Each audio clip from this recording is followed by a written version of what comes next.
Behren, how you feeling? Good. I'm feeling good. It's been nice, to have a couple weeks to really get my body back right. But no, feeling good. Excited about Saturday. What'd you talk to Will and then Mitch as they went out on the field? Yeah, I mean, it's just the next guy up. Mitch has played a lot of football in his life. So Mitch was ready. We knew he was going to be ready. Will, I hate it for Will. He's a great kid. He has his head on right. He's going to be good. He's going to be fine.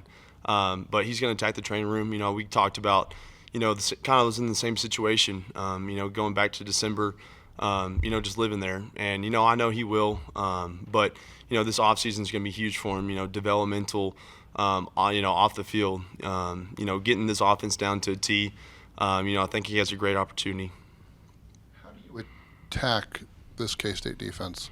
Yeah, I think they're playing at a high level right now. They're starting to find their groove defensively, offensively. They're starting to play, as a group. We got to start fast. We got to be able to run the ball for sure. We got two great backs, so let's lean on them early. Let's establish the run game.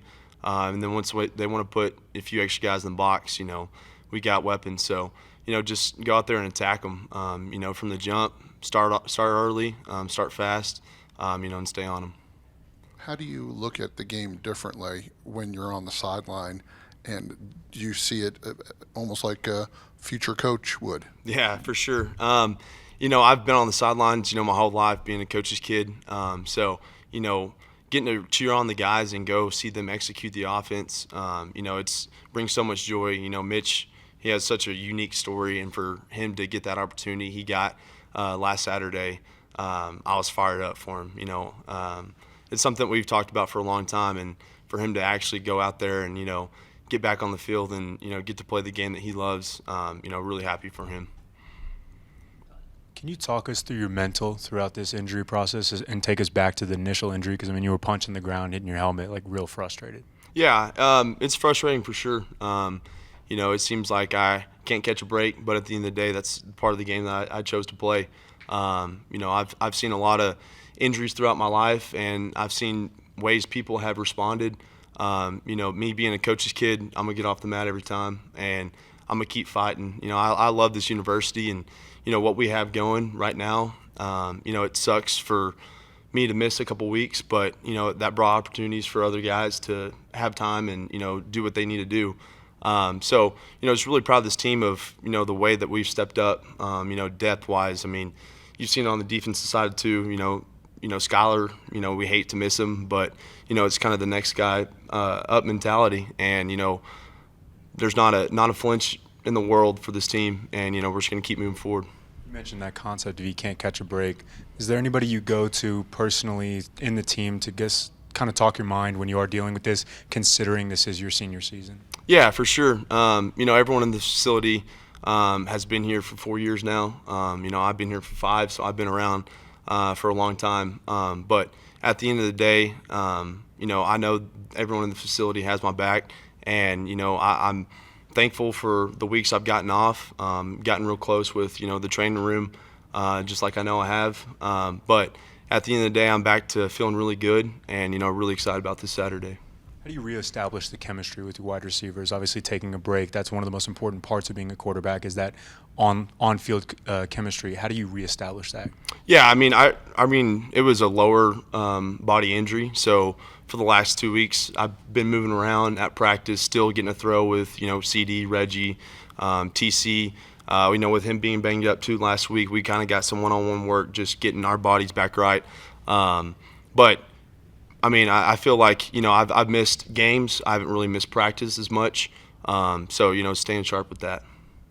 Coach McGuire talked about your strained tricep after the Houston game. Where are you at in terms of throwing in practice? Was it kind of hard to knock the rust off? No, I feel good.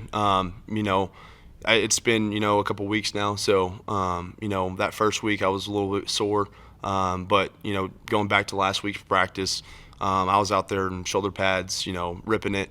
Routes on air, Indy, all that, I was 100% go in that. So, this week, today's practice, it's going to be a good one. I feel good.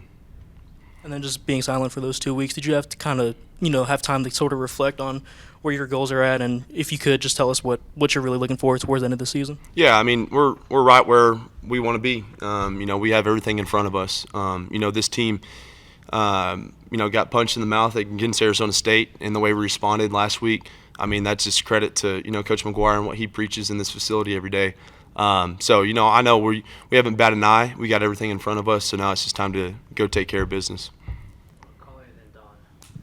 Joey mentioned, most of the people here haven't been part of the Kansas State series.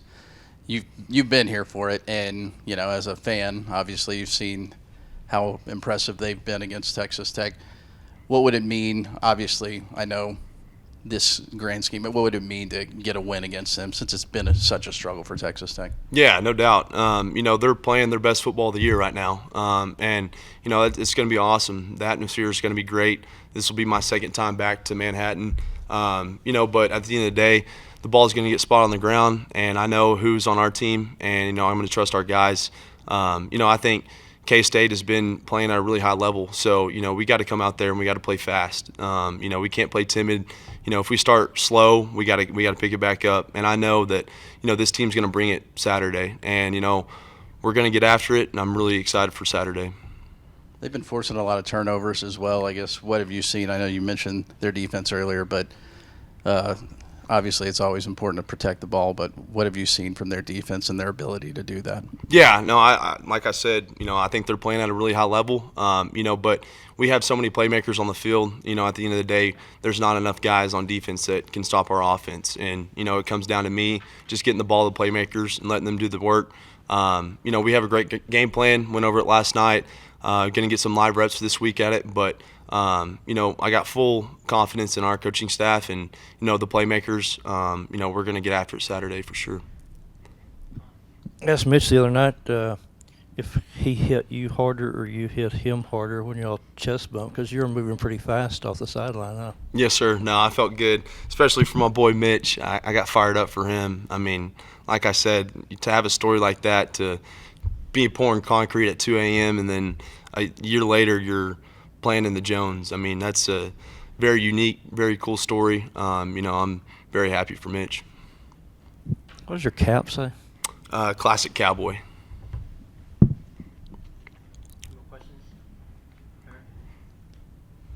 Good. Thanks, guys.